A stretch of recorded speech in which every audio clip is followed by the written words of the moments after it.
more motivated to really think about what we can do to change our community, because it is vitally important now more than ever that the church is more outside than it ever been. So we need to understand that, being that we are on all these social medias, that we are affecting more people than we could imagine. One thing about this pandemic, it has made every church a mega church. All of us see 30, well, I mean, I'm just stretching it, but we see a large amount of people that we never thought we would ever see. So we cannot get this attitude that this is for the mega church. I'm just a small mission church. No, now that you're on social media, you are no longer small in any kind of way. All right. The other thing I want to discuss with you guys is another one of my colleagues who have done community ministry in a phenomenal way, and that is the Reverend Floyd Flake out of Allen AME Church in Queens. He has a book out, The Way of the Bootstrapper, 9 Action Steps for Achieving Your Dreams. And he talks about when he was appointed to that church. He found a church with 3,000 members, and now they are at 14,000 members. Not because he stayed in the building, but because he went and changed the whole dynamic of that neighborhood. And if you would go into that neighborhood now, you would see all the different housing, senior housing, affordable housing, schools, businesses with his name on it. All because he understood that he had to move from the cross to the community. He had to get out of the pulpit and make a difference in that community. That community was drug-ridden. It was going down. Nobody wanted to live there.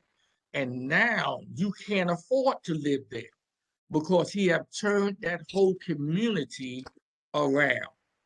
And the thing about Reverend Floyd Flake was he really made an awesome statement. When I got moved to Mount Zion, one of our largest churches, the first thing he called and said to me is that, and this is really going to blow your minds. He said, Reverend, I want you to understand, you're going to a large church, but do understand this. There's going to be an emptying out before there be a filling up. Mm. And I did not understand that until I tried doing ministry in a traditional setting. The person that I follow was pastored there for 37 years, and he retired from there. No fire, no vision. He just built this beautiful church and left it there. And that was the mentality of the people. And here I come in with full of vision, full of fire, and these people are like, oh no, he got to go. But what I didn't understand was they started leaving. Now, mind you, 100 feet across from my church is a non-denominational church, Abundant Life Christian Center. And here it is, they are packed out every Sunday, 3,000 people every Sunday, lively music. And here we have an old lady on a pipe organ. Now, mind you, Mount Zion is in the city of New Brunswick, which is in a college town. We are smack in the middle of Rutland. So I'm saying, how in the world are we going to attract any of these young people when we're singing hymns every Sunday and they want to hear Kirk Franklin? So now I had to change the whole dynamic to mix the two. On Communion Sunday, I made sure I gave them all the hymns they needed. But on the second, third, fourth, and fifth Sunday, oh, we was contemporary like crazy, because I had to attract where I was located. I was located in a college town. There's nothing but college kids. So now I was getting college kids who was bringing college parents, who was bringing tithes and offerings, which then made sense. It wasn't so much of me looking at the kids, but the kids had parents who had jobs. That's right. Who then could help me get a salary that Yes, was sir. decent.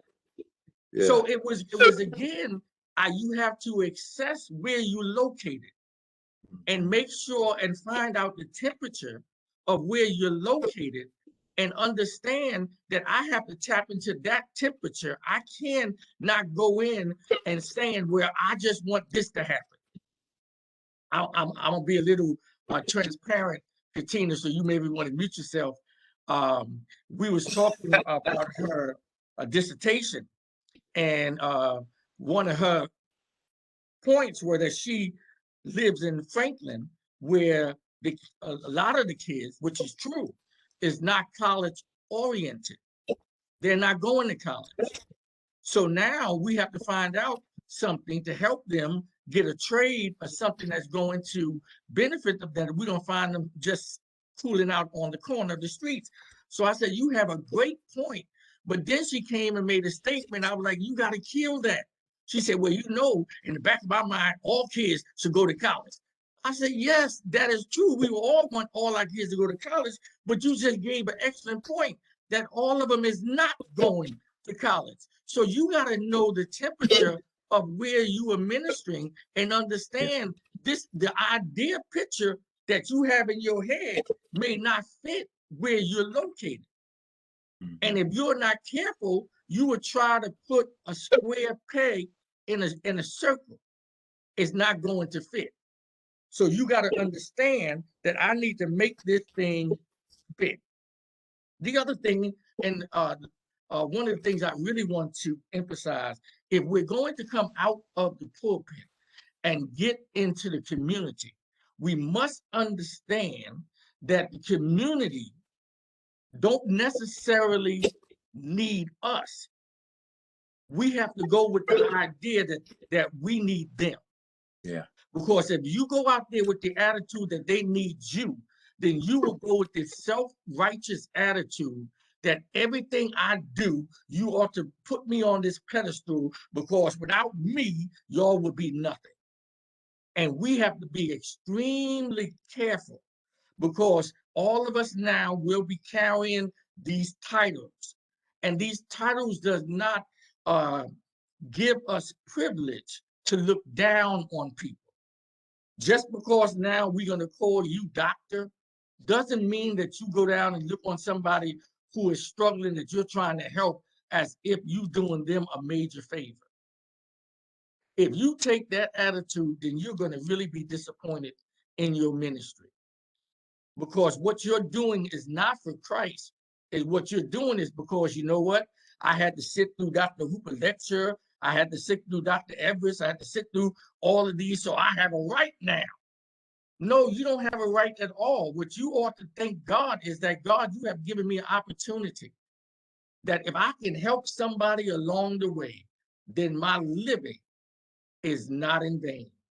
It's not me with my educational bias. It's not me with my title that I'm going to throw on people. What I need to understand is that God has given me this awesome opportunity that I can help somebody else. And then in the back of my mind, I'm always reminded that there always been people who helped me and did not lord it over me. They did not remind me over and over again, Dr. Hooper, if it wasn't for me, you would be nothing. That's not our role. Our role is to come out of the pulpit and find ourselves where there is a need and then help supply that need. And let me also emphasize to you, one of the most important things is that there has to be partnership. It can't be you against the community. It has to be a partnership that is created between you and the community. And if there's no partnership, then what you're doing is what one of my major authors, Dr. Browning, stated over and over again. You calling yourself the leader and nobody's following you. all you doing is taking a walk in the park. So you cannot call yourself a leader and then have no followers. So you have to meet the people where they are so that they want to see your vision and follow that vision and catch on to that vision and say, I can live with that vision. The problem with us is, if we're not careful, is that we become so self-righteous that our vision must be the vision for every place and everybody. And if you don't see it, there's nothing wrong with me. There's something wrong with y'all. So the problem is, if you're the only one that sees the vision and nobody else sees it, it could be that's not the vision for that time or that area. So you're going to have to canoe the mountain, go find another way because there's no water and you got these canoes on your back, but you got to still get to point A to point B and get through these mountains with canoes on your back. That doesn't mean nothing to you, doesn't help you at all because there's no water. So yeah, you got the canoe, you got the vision on your back, but guess what? That's not the vision for the mountains. So now you got to canoe the mountains a different way. So when you canoeing the mountains a different way, every now and then you have to come back and hit the reset button and say, whoa, wait a minute, I'm in uncharted territory. Never been here before. Never done this before. And that's where we are in the middle of this pandemic. I don't know about you, but I never lived in a pandemic before. This caught me completely off guard. Not only did it caught me completely off guard, I had 17 members of my church die with COVID.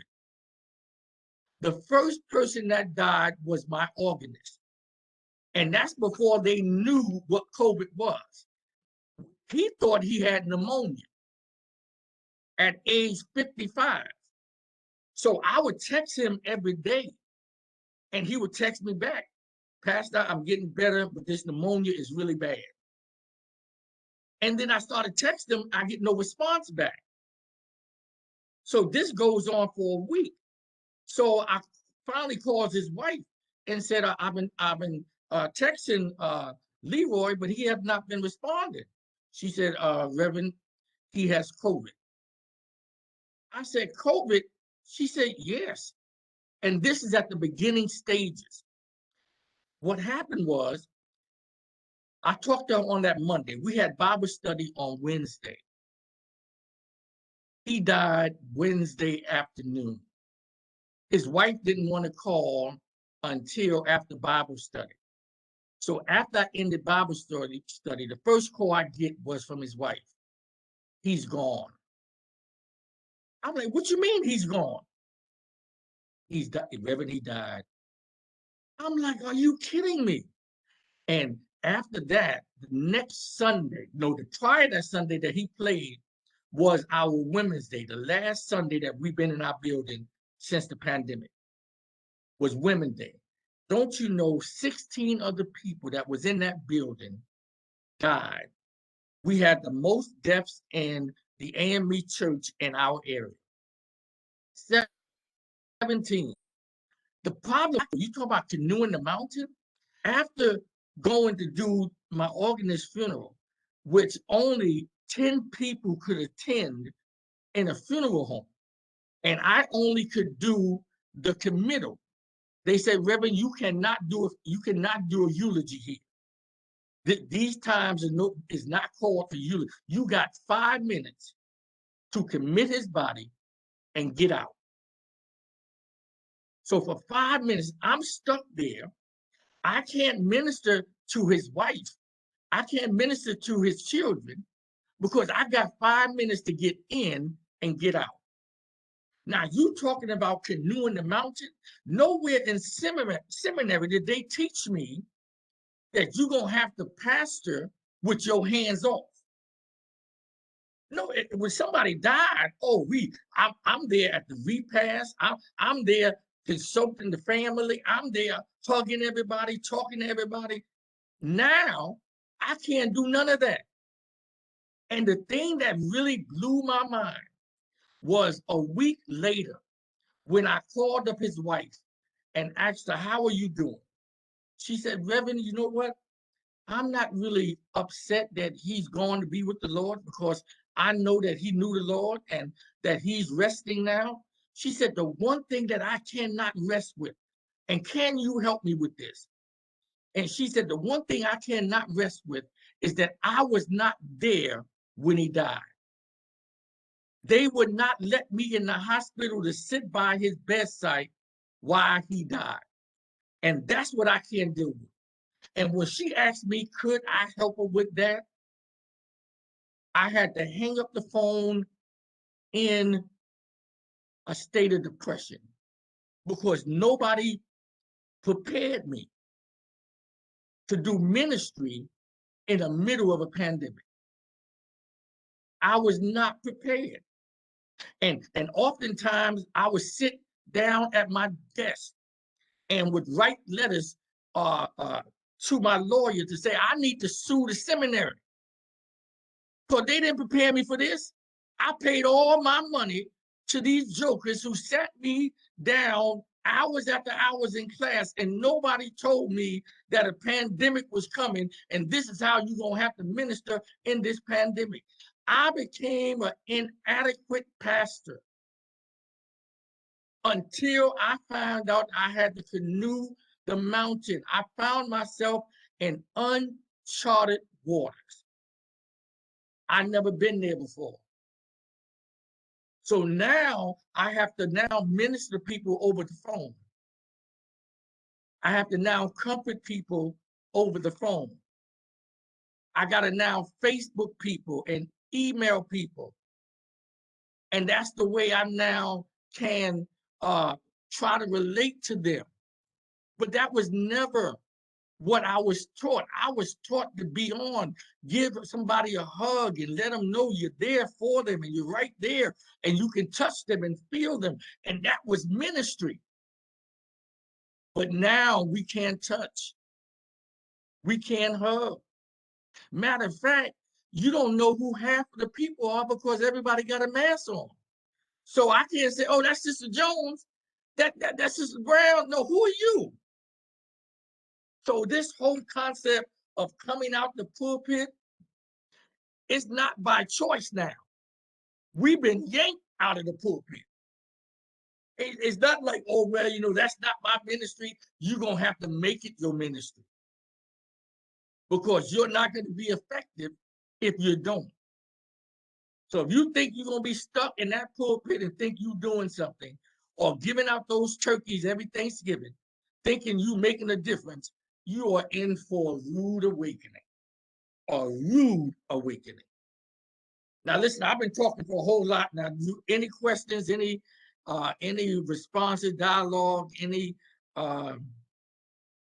points of interest that you guys want to pick my brain about, please do. This is the time, and then I'll come back and end. But at this point, I need your feedback. What do you think? If I'm completely off the mark, say, Reverend, you completely off the mark. You done missed it. And that's fine. I'll go back and canoe the mountain again and find out how I can get this thing right. But any questions, any statements, any, please do. Yeah, this is Rodney. And I was wondering, with the work that you're doing in that Newark community, I'm very familiar with Newark. I grew up in New Jersey myself. I'm wondering if you have been challenged or how difficult it might have been, or if you have tried to partner with other churches and pastors. You know, I know Metropolitan is out there. Get the AME Church where William Watley was pastoring. So there's tons of churches, St. James, there you go. There's tons of churches out there. And I'm wondering, because I wrestle with, I'm in a context of campus ministry. I'm a pastor and executive director of the Baptist Student Foundation at Purdue University. And one of the hardest things for me to do is to partner, to get other campus ministers to partner to do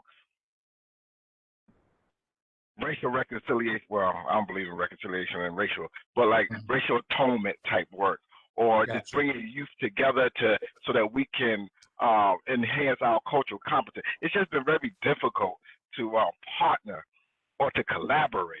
Have you tried to collaborate with other churches in Newark? And if so, what were the challenges? If not, what are some of the difficulties to even partner? The first part of your question, yes, I have been partnering with Dr. Jefferson from Metropolitan Baptist Church, which is one of the largest churches in the city of Newark. And we've been doing a lot of political stuff, not necessarily dealing with the youth, but a lot of political stuff on holding our governor to the fire. Whether you realize it or not, in the state of New Jersey, for the first time under Governor Murphy, in his election, we got 95% of the Black vote to vote for him. That is phenomenal, unprecedented. And now we have not seen him live up to his promises. So what we have to be careful of, because all politicians become very religious during election time. They will attend church faithfully during election time, but outside of that, you can't see them. So that's one of the partnerships. The other thing about being partners with other pastors, right now it is almost extremely, I won't say impossible, but it's really hard because of the pandemic.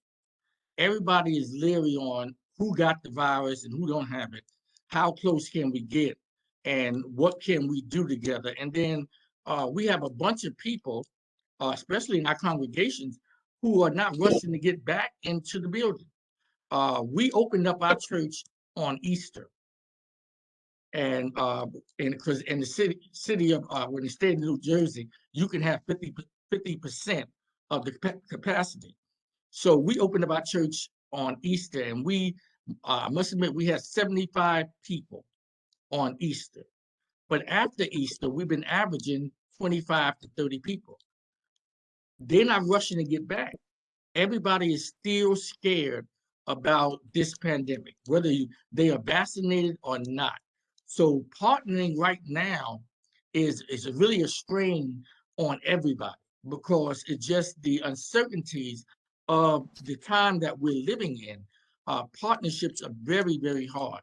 But the thing about it is there are partnerships. Now, don't think that partnerships are not going on, but to address your question, Rodney, on partnerships with churches, I don't see that happening too much in Newark, but partnerships with business and developers is very much going on. We are building a 75-unit affordable housing right across the street from my church in the middle of the pandemic. All because of the partnership between the developer and where we located. One thing about my area of Newark, Rodney, I'm down, on Clinton Avenue, right on the corner of Martin Luther King and Clinton. We smack on the corner. And downtown, the mayor's doing Rodney, if you ever come back to New Jersey and go downtown, you won't even recognize it. He is developing downtown like crazy. And I said, that's wonderful, Mayor. My hat's off to you. But I'm down here in the hood. Ain't nothing going on. So it's great to get all of those tax revenues downtown, but I need something going on. So what he did was hook me up with a developer and said, well, Reverend, I heard that you're interested in developing your part of the town. I was like, yes. I said, look where I'm living at. I said, we got a sea town, and you think that's something great. We have what we call in the hood in Newark, New Jersey, we have Ambassador chicken, which we call the crack chicken, because the chicken is so good it's like crack. So we have that on the corner, but that's it. We got abandoned buildings all around us. So that we said, well, we can do something in the middle of the pandemic. They had the money, I had the vision, and now the building's going up. Not only that, they said, Reverend, not only are we going to build 75 units of affordable housing, but we're going to build you a community center so that you can feed the hungry, clothe the naked. We could do our senior ministry for the whole city of Newark. Before the pandemic, they would come to St. Luke every Thursday. Now, because of the pandemic, we can't open the doors, so they stop meeting. So now we have a whole center for them to come back to. Not only that, we're going to have, they are donating a computer room. So now we can educate people on how to use basic Facebook. Because whether you realize it or not, in this pandemic, there's some grandparents have, especially, let me not even, I'll even take it even further. The most craziest thing was when we went live on Facebook and we started having Zoom meetings. It was hilarious that we had to keep telling people, please mute yourself. We would hear people cursing out their kids. I'm gonna beat you behind, and you know, we're like, you gotta mute yourself. Please mute. And all, they had no clue.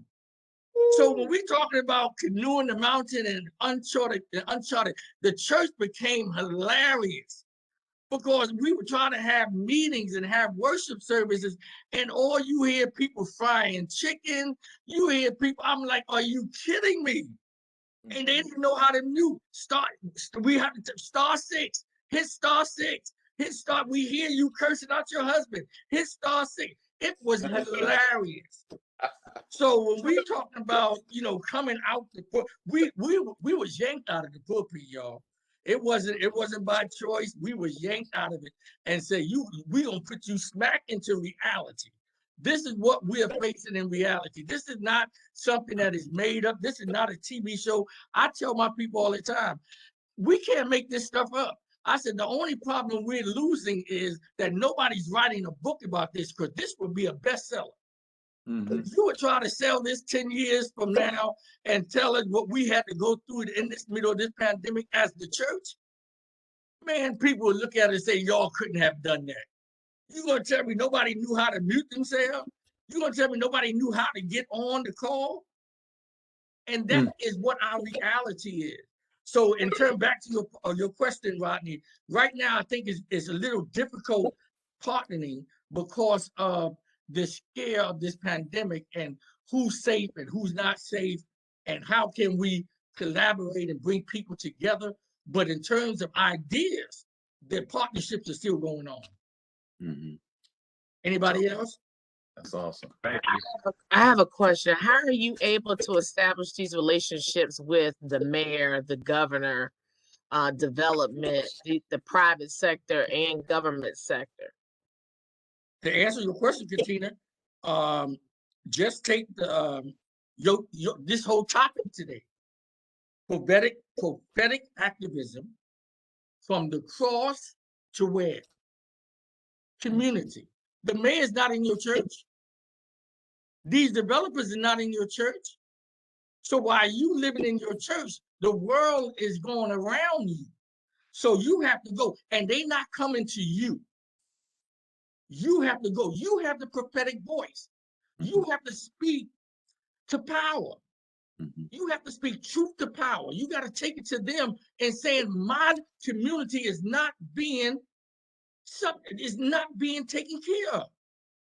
And what we think we're doing something great, because on Sunday, I get them running around the church. I get them shouting like crazy. I hoop a couple of times, man. I got them. I did something. I go home on Sunday, man, get in my backyard and have me a little glass of, anything, a little glass of something. And I thought I did some great work. And then there's a whole community that is neglected Monday through Saturday. And we call ourselves leaders and call ourselves servants and call ourselves pastors. We are nothing but jokes. If we don't go to the power is not coming to us. But one thing they will recognize is that you have a concern. And in that recognition, you are now become somebody to them. Because now I cannot just wipe Dr. Hooper off. You know, he's not coming back. No, I'll be back at your office tomorrow until I get an answer to the problem. See, it's not a one time I went and said, Dr. Everett, I need to teach at the seminary. No, doctor, we don't have no position. I'm gonna be back in his office tomorrow. I'll be calling him next week. Anything open up yet, doc? Let me know if anything open up. How you feeling? You look a little sick. Maybe I can take your spot. You know, so I mean, it's a persistent, that's right, constant thing. You cannot. You talking about you coming out of the pulpit to the community. You got to be in the community. So to make those contacts, because again, the 9 out of 10, the mayor's not a member of your church, the city council's not a member of your church, developers are not a member of your church, but they need to know that you have a vision. Because without a vision, the people gonna perish. So you got to let them know. No, I'm not just here preaching on Sunday. I care about the lives of these people that I'm preaching to, and they are being neglected. And I can't sleep at night with that's happening. And our project that we're doing in Newark right now, we hit some red tape. Now watch how crazy this red tape is. Please don't take this personal, but the lawyer for the city is this white guy that lives in the suburbs of Passaic, New Jersey. He's not even a resident of Newark.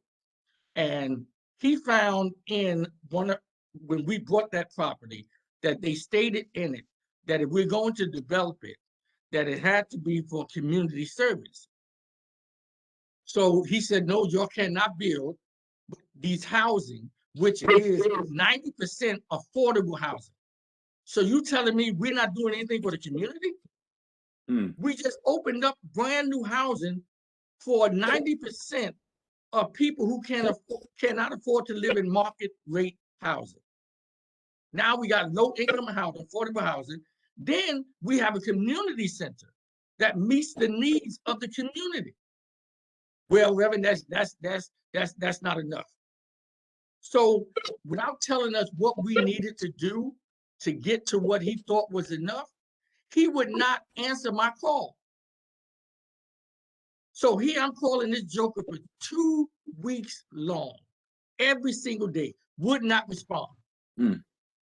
So then at this point, again, I had to leave the pulpit. And I said, well, who does he work for? He works for the mayor of Newark. So if he's the Newark lawyer, then I need to go see his boss. So I left the pulpit, went down to City Hall, knocked on the mayor's door, which is actually be a black man, and said, listen, now here we are doing something. You're doing great work down here with all these white people, and I commend you on that. But here, you even approve the work that we're doing or trying to do down in the hood. Now, your lawyer will not even return my call. What you mean he won't return your call? I've been calling him for 2 weeks. He said, Reverend, you will get a call before this afternoon is over. Sure enough, my phone rings. And here goes this lawyer, which I was not pleased with at all.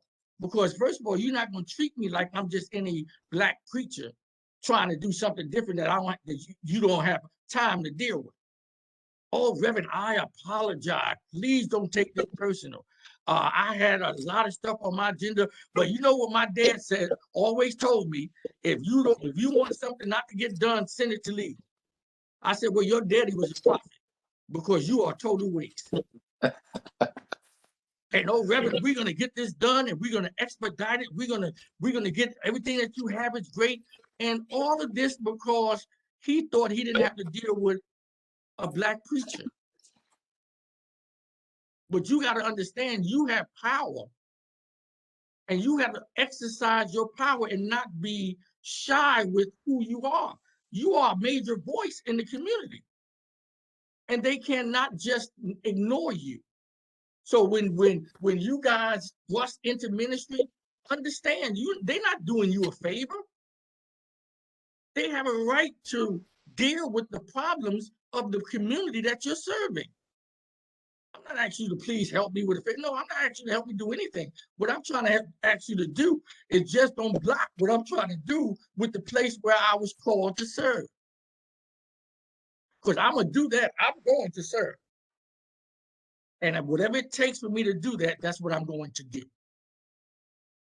So sometimes you're going to have to really speak truth to power and say, no, I'm not taking no for an answer. You got to tell me something. Give me no with a reason. And then give me no with a solution. No, but you can do this. Just like when I went and got the no from the mayor of New Brunswick. No, we're not doing a community center, but we would do housing. All right, then that's a win-win. We can work that. We can do that. Because now I'm still affecting the community. Anybody else? All right, then the latter part I want to deal with is, which I think is going to really be an eye-opener to most of you guys, is that when you're talking about prophetic activism and from the cross to the community, you got to understand that when you're in the community, you still represent Christ. You cannot become you can't come without, let me see how I can put this. You can't come a political pawn and lose your prophetic voice. Yeah. In other words, everybody in leadership in the community is not going to agree with you because everybody has their own agenda. What we must understand, first and foremost, who we represent. And we can't get comfortable in the community that we lose our prophetic voice.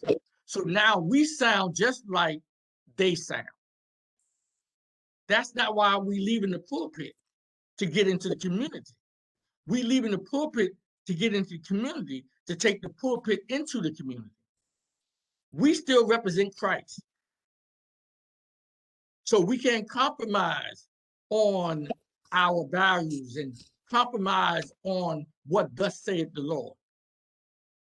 No, in the midst of us being, and the community, if you're not careful, it will swallow you up because it will offer you stuff that is so enticing, like dealing with these developers. Oh man, I can get, if you let me take your piece of property, I can give you, not the church, I'll give you $30,000. Now you got $30,000 just because you let me took that property. Are you kidding me? Now $30,000 in the middle of a pandemic is like, oh, that's not bad. When they loose these bans on traveling, I can go a couple places. But I can't get swallowed up in the enticing of the community when I know I'm in the community with a prophetic voice. See, we're not just going in the community. I hope that's not the concept. And anybody could go in the community. Right. But we're going in the community being called by God. Yes. That's good. That has to always be, and this is my last thing I'm gonna talk about. That has to stay in your mind. I don't care how much they elevate you in the community. Don't ever get so elevated that your calling takes a second seat. Yes. Because now you done sold out. You done sold out to the community. Yes, you, Reverend Doctor. Yes, you, Reverend Doctor. Yes, you, Reverend Doctor. Your voice has become nil and void because you have allowed the community to sound. I'll give you a case in point. One of the major activists, one of my AME brothers, and I'm not going to call his name, in the city of Newark, we passed it together, had a major voice. We were having problem with our community college, Essex Community College. And these white people was, and now mind you, the majority of the students was Latino and African American descent, and they were trying to close the college, the only community college in Newark.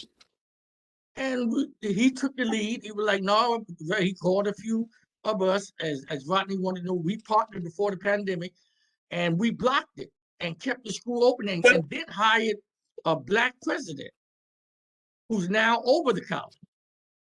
And now the college is, what happened was, because of his prophetic voice, he was offered a major position by the state of New Jersey, which he took, a $90,000 a year position, on top of what he getting paid as a top pastor in Newark. And he took it. But what happened was, another issue came up in Newark, and he had no voice.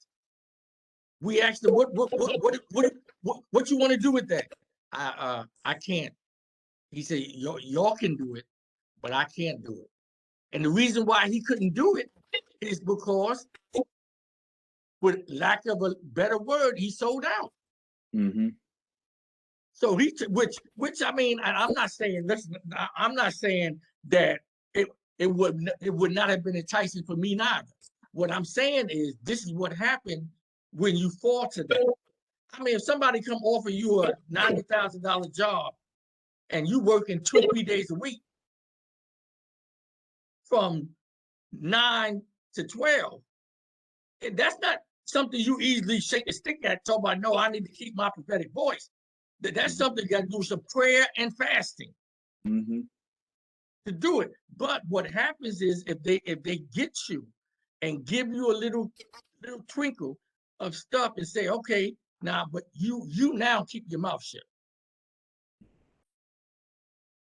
And if that happens, then could you imagine if that was the case even back in history? There would be no King, there would be no Malcolm. Right. Because all of them would have got paid off. And that's what you got to understand when I'm talking about, don't let the community swallow you up to the point where you lose your prophetic voice. God didn't call you for you to make a $90,000 job necessarily. He called you to speak. And if you done lost your voice, then your calling is just have been put on the shelf. And sitting through all these lectures and hearing all of these people talk to you will be a waste. I mean, it will all be in vain. Because now you done left the pulpit, which we applaud you, but you got in the community, and the community got in you. And now you have no more prophetic voice. Now you still can be a major activist just without a prophetic voice. So yeah, you can change the community.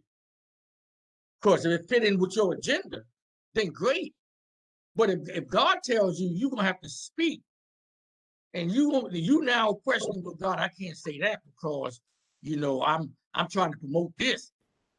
But God said, no, I'm telling you to preach against A, B, C, and D, and now you don't compromise yourself by being in the community and the community in you.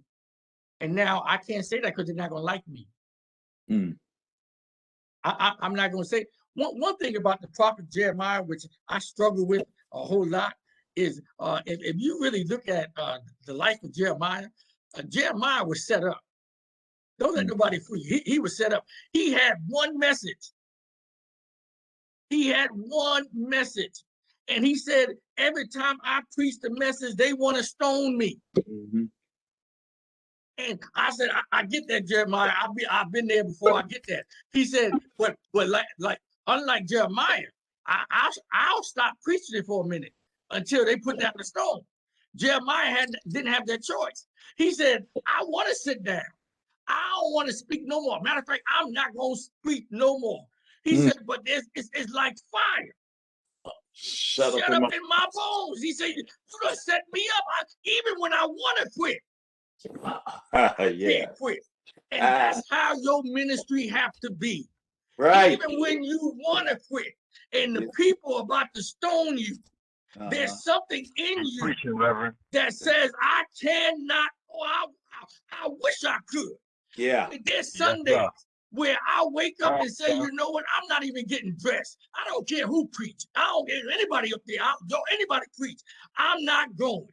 But the word of God convicts me so that Yeah. I have to get up and face the people who I just had a fight with on Tuesday in the board meeting, who told me my vision was not of God, and they knew more about God than I did. And I got to get up there on Sunday and not preach about them, but preach to them and Yes. let them know, thus saith the Lord, when I can't stand them. But Yeah. yet I still got to preach that Jesus still saved from the guttermost to the uttermost. And whether I like it or not, I'm not called to quit. I'm called to keep on going, even in the midst of trials and tribulations, and the community don't like me, and the people don't like me, and the mayor don't like me. That's not a reason for me to quit, because I got something in me that won't let me quit. And I'll end with that. God bless you. Heaven smile upon you. Thank you so much Reverend. for your time. I hope I didn't bore Reverend. you at all. I hope I Reverend. gave you something that you could take away that will help your ministry somewhere down the way. And if I could be any help anywhere in your ministry, I do pray someday that this pandemic will be over and we'll be able to travel back and forth again with no issues. Amen. If you need me, call me. As the old song say, I'll be there. God bless you. Again, Dr. Evans, thank you so much. Thank you, cohort class. I pray for each and every one of you. I've been there. I know. Matter of fact, I'll leave you with this. I wrote my dissertation, and we had, it was 5 of us. And out of the 5 professors, there was one professor that we all prayed that we would not get to critique our dissertation. It was this Asian professor who was strict and I don't know what. And they gave us a choice to pull names out of the hat. And don't you know, I pulled his name out of the hat. Now, mind you, I'm writing my dissertation a year out. And I wrote it not one time. He canceled it the first time I sent it to him. The second time, he sent it back. The third time, he sent it back. The fourth time, he sent it back. The 5th time, now mind you, the 5th time, this is March, and we are marching in May. He sends it back the 5th time, that's March. Sends it back the 6th time, April. My final dissertation, the 7th time, he passed it. Almost a month out, less than a month out of me walking across the stage. But let me show you how God works. What happened was the solace I got out of this was the New Brunswick Seminary at this time didn't have a big auditorium, and we had a big class in terms of family and people that was graduating both from what they DMed and their masters. So they were looking for a place to hold the graduation. Now, mind, they told us we only could give you 2 tickets to give your family members. Now, I have sisters. 2 tickets is not going to work for me. So what they did was like, Reverend Ken, we have the graduation at your church. I was like, yes, come on in, have a graduation at my church. Oh, Reverend, you need tickets? Oh, I don't need any tickets. No, I don't need any tickets at all. Y'all keep the tickets. I'm fine. Because they ain't not going to stop nobody from my church. You going to tell me who I'm not going to let in? No, I'm having everybody there if I wanted to be there. So that's how it worked out. So I know y'all going through this process. Don't get discouraged. Don't get discouraged. Just as one of my core principles in my fraternity is perseverance, persevere. You're going to make it. Just stick to it. Don't quit, because you don't have quit in you. And that's what y'all need to write down. Write that down. I don't have quit in me. I don't have quit in me. Write that down. Put it on your refrigerator door. Every morning you wake up and they got on your nerves. These professors and got on your nerves. Just look at that site. I don't have quit in me. I don't. Where this coming from? This must be coming from Satan. I rebuke this. I rebuke it. I rebuke it. I don't have quit in me. God bless you. Anything else from me? Anything y'all have to say? Want to say? I'm done. Rev, thank you so much. You're welcome. I'm going. Sorry, Reverend Casey. No. I just wanted to say that my sister Michelle and my husband, Yes, Philip said, "Tell Joe I said hi," and I just want to thank you. You're like a big brother hanging out in the Atlantic City parsonage. Yeah. And I got to see you and Melvin in action, and I'm sure my call to ministry was helped along by everything that I was seeing. So thank you again You are welcome. for everything. And tell the family I say, hey, Kim. I will. Reverend Hooper, thank you so very, very much for You're that welcome. inspiring plenary. I almost want to say sermon. It was, and that's okay. It was prophetic. And we were just blessed by you, sir, and thankful for you and for your ministry and what you're doing, because you're living it, you're showing it to us, and you have an inspiring message for us. A test that you've been through is now a testimony that you're sharing with us, and we're so thankful for that, sir. Definitely. Well, thank you, Doctor, again, and I'm praying for each and every one of you that the Lord will see you through, and I know that He will. So keep me in prayer as we continue to try to do the ministry in the community that the Lord have called us to do. And each and every one of you, I'm expecting great things from each and every one of you. God bless. Good night. Time for me to get my hair cut. This is Friday. Okay. This is my haircut day. God bless you. God bless you. Good night. Good night. Good day. Good day. Amen. And I hope y'all were blessed, because I sure was blessed by that message. And I wrote down, I put in the chat the books that he mentioned. One of them by Floyd Flake, who was a UTS, United Theological Seminary D-Min graduate. And also the other one by Tom Bolsinger. And but also, as we were going along, and I'm going to go ahead and let me just state for this recording, hold on one second, that we just heard from Reverend Dr. Joseph A. Hooper, and his title of the plenary was The Church/Faith Community and Community Organizing.